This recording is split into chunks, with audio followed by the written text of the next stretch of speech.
Hi friends, welcome to SR వంటల్ and ventures channel.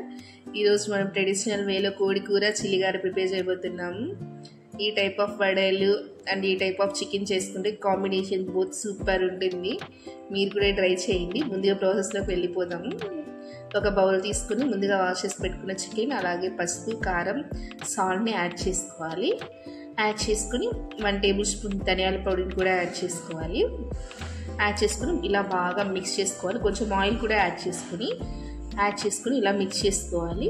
Next మనం 2 glasses of వాటర్ని కూడా యాడ్ చేసుకోవాలి.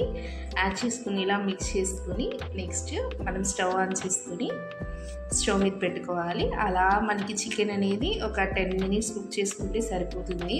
చికెన్ అనేది 100% బాయిల్ అవ్వకపోతే 15% బాయిల్ అయితే సరిపోతుంది. బాయిల్ అయ్యాక నెక్స్ట్ కొంచెం కొత్తిమీర యాడ్ చేసుకుని అలాగే ఒక 50% కుక్ అయ్యే వరకు బాయిల్ చేసుకోవాలి. బాయిల్ చేసుకుని మనకి పక్కన పెట్టేసుకోవాలి. నెక్స్ట్ మనం ప్రాసెస్లో కర్రీలోకి వెళ్ళిపోదాము. ముందుగా ప్యాన్ పెట్టుకొని ఆయిల్ వేసుకోవాలి. ఆయిల్ హీట్ అయ్యాక పోపు యాడ్ చేసుకుని మనం ముందుగా పేస్ట్ చేసి పెట్టుకున్న ఆనియన్ చిల్లీ పేస్ట్ని వేసుకోవాలి. అలాగే ముందుగా పేస్ట్ చేసి పెట్టుకున్న టమోటాస్ని కూడా యాడ్ చేసుకోవాలి. యాడ్ చేసుకొని ఇలా మిక్స్ చేసుకోవాలి. ఇక్కడ పచ్చి వాసన పోయే వరకు మనం నెక్స్ట్ 1/2 టేబుల్ స్పూన్ పసుపు, 2 టేబుల్ స్పూన్స్ కారం యాడ్ చేసుకోవాలి. అలాగే యాడ్ చేసుకుని పచ్చివాసన పోయే వరకు అలాగే నూనె పైకి వచ్చే వరకు కుక్ చేసుకోవాలి. నెక్స్ట్ మనం 1 టేబుల్ స్పూన్ ధనియాల పొడి, అలాగే 1/2 table spoon garam masala, 1/2 table spoon chicken masala add చేసుకొని ఇలా అడుగంటకుండా కలుపుకొని కుక్ చేసుకోవాలి. నెక్స్ట్ కరివేపాకు, కొత్తిమీర కూడా యాడ్ చేసుకోవాలి. యాడ్ చేసుకొని ఇలా మిక్స్ చేసుకున్న తర్వాత నెక్స్ట్ మనం ముందుగా బాయిల్ చేసి పెట్టుకున్న చికెన్ కూడా యాడ్ చేసుకోవాలి. ఇలాగా యాడ్ చేసుకుని ఇలా కుక్ చేసుకుంటూ ఉంటే మనకి టెక్స్చర్ అనేది దగ్గర పడుతూ వస్తుంది. ఇలా కర్రీ అనేది మనకి దగ్గర పడుతూ ఉంటుంది. మనకి ఇక్కడ కర్రీ అనేది అలా తిక్కుగా ఉండకూడదు, అలానే పలుచగా ఉండకూడదు.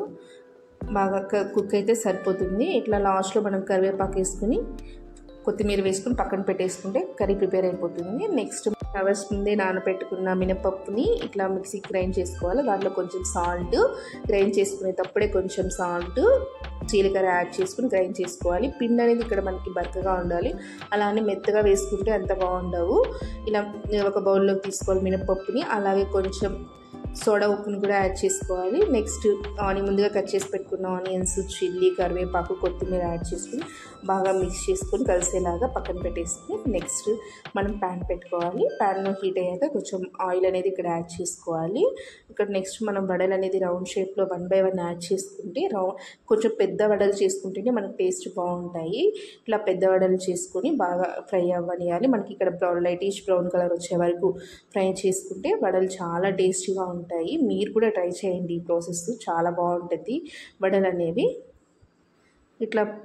ఇట్లా వడలు తీసేసి మనం ఒక బౌల్లోకి తీసి పెట్టేసుకుంటే ఎంతో టేస్టీ అయిన క్రిస్పీగా వస్తాయి మనకి వడలు.